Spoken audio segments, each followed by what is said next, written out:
Assalamualaikum warahmatullahi wabarakatuh. Shalom, Om Swastiastu, Namo Buddhaya, salam kebajikan, selamat pagi dan salam sejahtera bagi kita semua. Perkenalkan, saya Faidatul Hikmah dari kelas 4C Hukum Laut Internasional, yang dalam hal ini dosen pengampu saya adalah Bapak Sintong Arion Hutapea. Nah, dalam kesempatan kali ini saya akan menjelaskan apa itu IUU Fishing dan bagaimana sih pengaturan secara nasional dan internasionalnya. Pertama, apa mengenai dengan IUU Fishing? Jadi IUU Fishing itu apa sih? Jadi IUU Fishing adalah sebutan khusus bagi tindakan penangkapan ikan secara ilegal dan tidak sesuai aturan, yang merupakan singkatan dari Illegal, Unreported, and Unregulated, yang dalam hal ini artinya IUU Fishing. Tak tanggung-tanggung, pada tahun 2008 Persikatan Bangsa-Bangsa atau PBB menetapkan IUU Fishing sebagai salah satu dari 7 kejahatan maritim di dunia, bersama dengan pembajakan dan perampokan bersenjata, terorisme, perdagangan gelap senjata, narkotika, penyelundupan dan perdagangan orang melalui laut, dan pengrusakan lingkungan laut. Nah, sesuai dengan singkatannya, terdapat 3 kategori penangkapan ikan yang termasuk dalam IUU Fishing ini, yaitu yang pertama itu adalah ilegal. Nah, illegal fishing merupakan kegiatan penangkapan ikan yang dilakukan oleh orang atau kapal asing di perairan suatu negara tanpa adanya izin dari negara tersebut atau bertentangan dengan peraturan perundang-undangan yang berlaku. Nah, kemudian yang kedua adalah unreported fishing, yaitu kegiatan penangkapan ikan yang dilakukan tanpa melapor atau tidak melakukan hasil tangkapan secara benar kepada instansi yang berwenang. Selain dilakukan pada perairan yang menjadi wilayah suatu negara, unreported fishing juga banyak dilakukan di wilayah yang menjadi kompetensi dari Regional Fisheries Management Organization atau RFMOS. Nah, yang terakhir itu ada unregulated fishing, yang dimana merupakan suatu kegiatan penangkapan ikan yang dilakukan pada suatu wilayah yang belum ditetapkan ketentuan pelestarian serta pengelolaannya, dan juga tidak sesuai dengan ketentuan yang telah ditetapkan oleh hukum yang berlaku. Nah, jadi berdasarkan keterangan dari Satgas Pemberantasan Penangkapan Ikan secara ilegal, terdapat 12 modus IUU Fishing yang banyak ditemukan di perairan Indonesia. Ke-12 modus tersebut adalah pemalsuan dokumen pendaftaran kapal, registrasi dan bendera ganda, menangkap ikan tanpa izin dan dokumen pelayaran, modifikasi kapal secara ilegal, seperti misalnya mengecilkan ukuran kapal, menggunakan nahkoda dan anak buah kapal asing, tidak mengaktifkan vessel monitoring system atau automatic identification system, alih muatan ilegal di tengah laut, pemalsuan data logbook atau pelaporan penangkapan ikan, menangkap ikan di luar jalur penangkapan, penggunaan alat tangkap yang dilarang, tidak bermitra dengan unit pengolahan ikan, dan tidak mendaratkan ikan di pelabuhan yang telah ditetapkan dalam izin.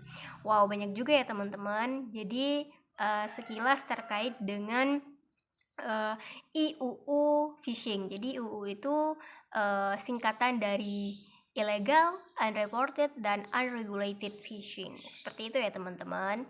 Oke, selanjutnya adalah bahwa sebagaimana yang disebutkan dalam pasal 25A Undang-Undang Dasar Negara Republik Indonesia 1945, bahwa Indonesia adalah negara kepulauan. Ketentuan ini menegaskan bahwa Indonesia memiliki wilayah laut yang luas dan terbagi dalam pulau-pulau. Laut Indonesia terdiri dari 2,7 km persegi wilayah zona ekonomi eksklusif dan 3,2 juta km persegi wilayah laut teritorial, sehingga menurut UNCLOS 1982 total luas laut Indonesia adalah 5,9 juta kilometer persegi. Fakta ini menunjukkan bahwa Indonesia memiliki potensi laut yang cukup besar, bahkan hingga dapat menjadi salah satu aspek penunjang perekonomian Indonesia. Hal ini dapat terlihat pada potensi ekonomi pada sektor perikanan mencapai 82 miliar US dollar per tahun. Sehingga dapat dikatakan bahwa sektor perikanan mencapai dalam hal ini 82 miliar dapat dijadikan sektor andalan bagi perekonomian di Indonesia. Namun pada kenyataannya, pengembangan sektor perikanan untuk perekonomian Indonesia harus tertunda dikarenakan maraknya praktik illegal fishing yang terjadi di Indonesia. Nah, jadi salah satu definisi illegal fishing dikemukakan oleh Kementerian Kelautan dan Perikanan Indonesia, yaitu illegal fishing atau illegal unreported and Unregulated atau IUU. Secara harfiah merupakan kegiatan perikanan yang dilarang dan tidak diatur dalam peraturan hukum yang sah, serta kegiatan perikanan yang tidak terdaftar dan terlapor pada lembaga perikanan yang diakui oleh pemerintah.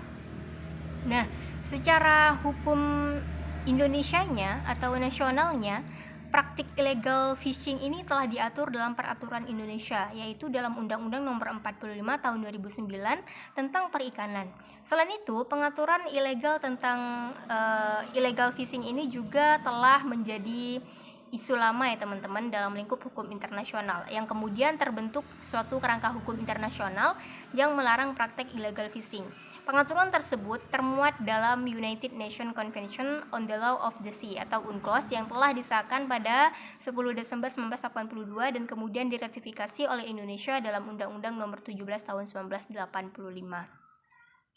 Nah, teman-teman, dalam skala global, illegal fishing menjadi masalah besar hingga sangat sulit dihitung berapa banyak jumlah praktiknya.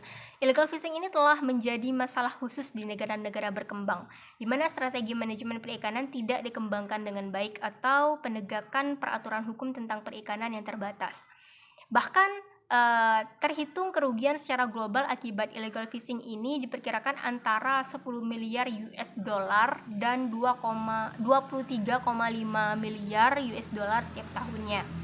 Hal ini dikarenakan secara keseluruhan total penangkapan ikan secara ilegal yang tidak terdaftar di seluruh dunia mencapai 26 juta metrik ton ikan per tahun bernilai hingga 23, miliar. Jumlah ini setara dengan lebih dari 1.800 ton ikan yang ditangkap secara liar atau dicuri dari laut setiap detik, sehingga hampir 90% ikan dunia telah dieksploitasi sepenuhnya atau dieksploitasi secara berlebihan. Nah, teman-teman, illegal fishing yang terjadi di wilayah laut Indonesia ini sesungguhnya dilakukan dan beroperasi secara sistematis dan berkelanjutan. Selain itu, kegiatan illegal fishing ini tidak begitu saja berdiri sendiri, namun telah masuk ke dalam suatu jaringan kejahatan transnasional atau lintas batas negara. Dengan adanya pelaku illegal fishing dari negara lain yang melakukan tindakan pelanggaran hukum ini di bukan negaranya, serta adanya jaringan yang melewati batas-batas negara, maka dapat dikatakan bahwa illegal fishing telah masuk ke dalam kejahatan lintas negara atau transnational crime sebagaimana yang saya jelaskan sebelumnya ya teman-teman. Dan hal ini yang menjadi permasalahan lintas batas negara telah menjadi salah satu permasalahan serius yang dihadapi Indonesia. Nah, illegal fishing ini dapat dikategorikan sebagai salah satu jenis kejahatan transnasional atau transnational crime dikarenakan unsurnya yang melibatkan lebih dari satu negara, yaitu perencanaan, persiapan, dan akibat dari kejahatan tersebut telah melibatkan lebih dari satu negara. Hal ini sebagaimana yang termuat dalam pasal 3 Konvensi UNTOC yang menegaskan tentang unsur-unsur kejahatan transnasional. Dikarenakan sifatnya yang melampaui batas-batas negara, maka masyarakat internasional mulai memberikan perhatian lebih terkait isu illegal fishing. Hal tersebut dikarenakan jika kegiatan ilegal ini tidak serius ditangani oleh masyarakat internasional, maka akan mengancam kelestarian ekosistem laut dan sumber daya perikanan karena illegal fishing sendiri telah terjadi di berbagai belahan dunia. Jadi begitu ya teman-teman.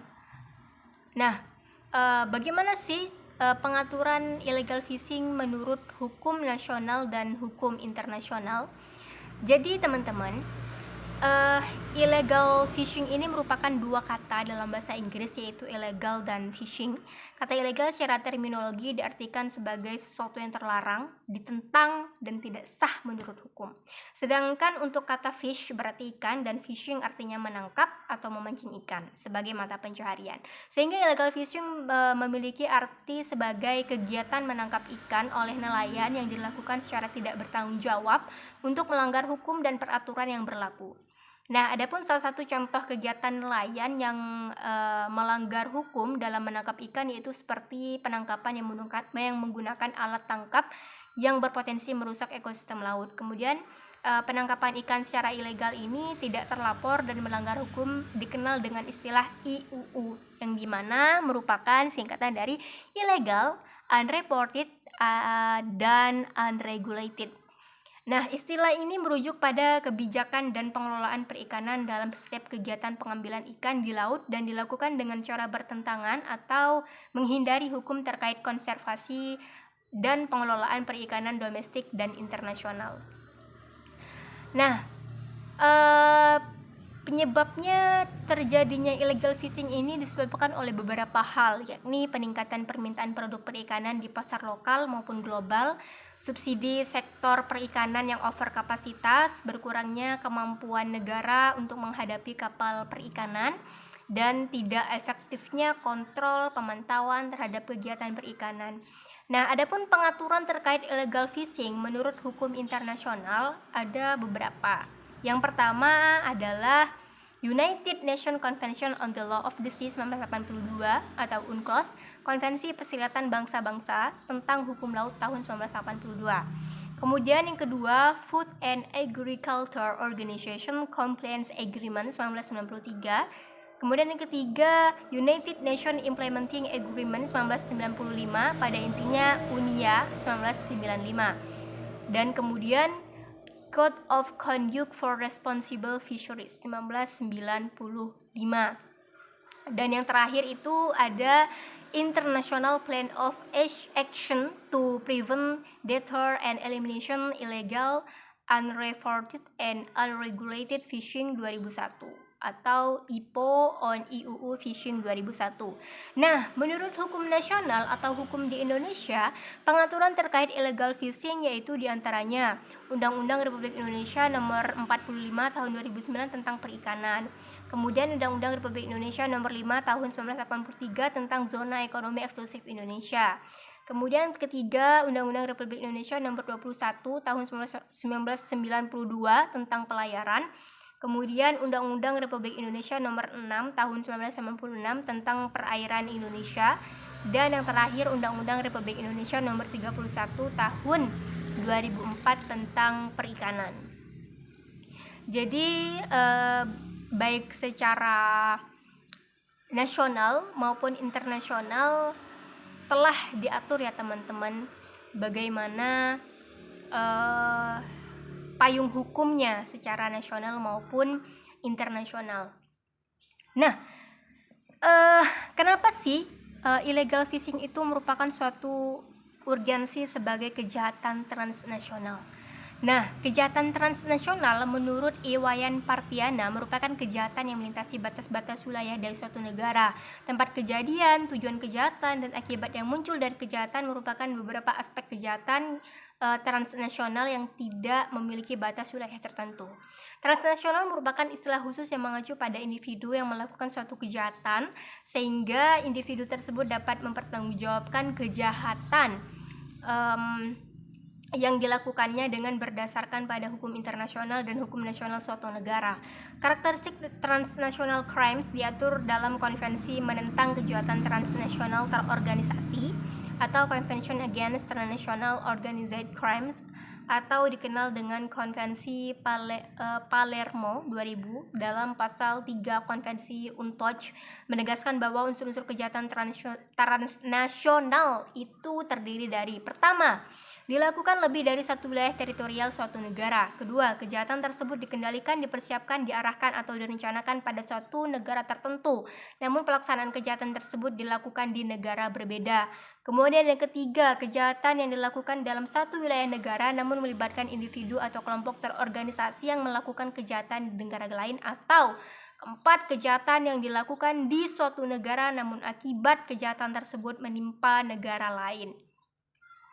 So, kejahatan tradisional sebagaimana yang telah diidentifikasi dalam UNTOC terdiri dari 18 bentuk kejahatan, yaitu human trafficking, perdagangan orang, perdagangan organ tubuh manusia, perdagangan gelap pasukan dan senjata, kemudian penyelundupan obat, pencucian uang, pencurian karya intelektual, korupsi, terorisme, penyogokan pejabat partai, pembajakan pejabat, pencurian objek seni dan kebudayaan, pembajakan kapal laut, dan juga penyogokan pejabat publik, penyusupan bisnis, dan penipuan perbankan dan asuransi, serta kejahatan terhadap lingkungan. Nah, Jadi seperti itu ya teman-teman.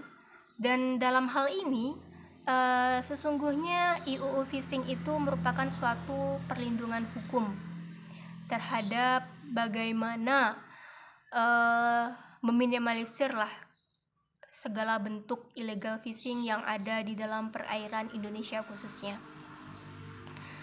Nah, lebih lanjut teman-teman, bahwa kegiatan penangkapan ilegal tidak dilaporkan dan tidak diatur. Jadi penangkapan ikan ilegal itu atau illegal fishing berhubungan dengan kegiatan yang pertama itu adalah yang dilakukan oleh kapal nasional atau asing pada suatu perairan di bawah yurisdiksi suatu negara tanpa izin negara yang bersangkutan atau bertentangan dengan hukum dan aturan di negara tersebut. Kemudian yang kedua, dilakukan oleh kapal berbendera negara yang tergabung dalam RFMO akan tetapi melakukan kegiatan yang bertentangan dengan aturan konservasi dan pengelolaan yang dianut oleh organisasi di mana negara tersebut menjadi anggota atau ketetapan peraturan lain yang berkaitan dengan hukum internasional yang berlaku. Kemudian terakhir, pelanggaran terhadap hukum nasional dan kewajiban internasional termasuk pelanggaran yang dilaksanakan oleh negara anggota terhadap RFMO terkait. Nah, kemudian menariknya adalah kalau berbicara terkait dengan penangkapan ikan yang tidak dilaporkan atau unreported fishing itu berhubungan dengan kegiatan tidak melaporkan hasil tangkapan atau melaporkan secara tidak benar kepada lembaga nasional yang berwenang dan bertentangan dengan hukum dan peraturan nasional, atau melakukan penangkapan di perairan yang menjadi kewenangan suatu RFMO akan tetapi tidak melaporkan atau melaporkan secara tidak benar dan bertentangan dengan prosedur pelaporan organisasi tersebut. Kemudian yang ketiga itu penangkapan ikan yang tidak diatur atau unregulated fishing berhubungan dengan kegiatan penangkapan ikan dilakukan di wilayah pengelolaan RFMO tertentu oleh kapal tanpa kebangsaan atau oleh kapal berbendera negara bukan anggota RFMO yang bersangkutan atau oleh kelompok perikanan fishing entity dalam hal kegiatan yang tidak mengikuti aturan dan bertentangan dengan aturan konservasi dan pengelolaan organisasi tersebut. Kemudian adanya penangkapan ikan dilakukan di wilayah pengelolaan RFMO tertentu atau terhadap kesediaan ikan tertentu di mana tidak ada penerapan aturan konservasi dan pengelolaan maupun aturan pelaksanaan kegiatan penangkapan yang sesuai dengan tanggung jawab negara dalam hal konservasi sumber daya hayati laut di bawah hukum laut internasional. Nah, teman-teman, sebenarnya penyebab UU fishing di Indonesia itu dari sudut pemanfaat sumber daya ikan ya, yang beberapa faktor yang berpotensi menjadi penyebab UU fishing itu diantaranya pertama menipisnya sediaan sumber daya di suatu perairan tertentu yang mengakibatkan perairan yang subur menjadi tujuan tempat penangkapan walaupun tidak sesuai dengan izin yang diberikan atau tanpa izin sama sekali. Kedua, ada pendapat bahwa sumber daya ikan tidak dapat punah. Ketiga, kurangnya pemahaman para pemanfaat sumber daya ikan terhadap penggunaan alat dan cara penangkapan yang merusak lingkungan. Keempat, keinginan untuk memperoleh keuntungan secara jangka pendek tanpa memikirkan keberlanjutan daripada keberadaan sumber daya ikan tersebut, serta belum ada kesadaran tentang pentingnya data dan informasi untuk pengelolaan sumber daya. Nah, jadi teman-teman, keadaan tersebut diperburuk oleh faktor lain yang dianggap memberikan sumbangan kepada kegagalan sistem pengelolaan perikanan yang ditenggarai dalam meningkatkan terjadinya UU fishing. Nah, faktor-faktor tersebut termasuk belum adanya batas maritim yang disetujui oleh negara tetangga, luasnya perairan laut Indonesia, kurangnya cukup tenaga penegak hukum yang terlatih, dan lemahnya kerangka kerja perundangan, administrasi, dan penegakan hukum yang memadai. Jadi seperti itu ya teman-teman. Nah, kalau kita berbicara pengkajian sediaan ikan atau fish stock assessment dalam pengelolaan perikanan, dalam konteks pengelolaan perikanan adalah mustahil tidak membicarakan pengkajian sediaan ikan atau fish stock assessment. Pengelolaan perikanan dan pengkajian sediaan ikan merupakan dua sisi mata uang yang tidak dapat dipisahkan. Ini berarti untuk berhasilnya suatu pengelolaan sangat diperlukan hasil pengkajian sediaan yang didukung oleh data dan informasi yang benar. Di pihak lain, data dengan presisi yang tinggi akan dihasilkan bila pengelolaan sumber daya tersebut dilaksanakan dengan baik, dalam artian berbagai peraturan pengelolaan perikanan yang memadai tersedia dan telah diimplementasikan dengan baik, atau dengan kata lain kegiatan UO fishing tidak terjadi. Jadi seperti itu ya teman-teman. Nah, arti suatu pengkajian sediaan yang dilakukan secara baik jauh lebih lengkap. Dalam pengertian ini dijelaskan lebih detailnya. Yang pertama adalah pengkajian sediaan meliputi pemahaman tentang dinamika dari perikanan. Dengan demikian, pengkajian sediaan dilakukan atas dasar pengertian bahwa perikanan merupakan sejumlah sediaan dinamis yang dari waktu ke waktu akan merespon terhadap sejumlah peraturan pengelolaan dan berbagai faktor ekstrinsik. Yang kedua, adanya pengkajian sediaan mencakup pembuatan sejumlah prediksi tentang berbagai kecenderungan atau trends yang mungkin terjadi sebagai respon terhadap perubahan kebijaksanaan dari waktu ke waktu. Kemudian yang ketiga, pengkajian sediaan dapat merumuskan kebijaksanaan yang dapat digunakan untuk mengatasi berbagai perubahan yang tidak dapat diprediksi sebelumnya dan yang kejadiannya tidak dapat dihindarkan.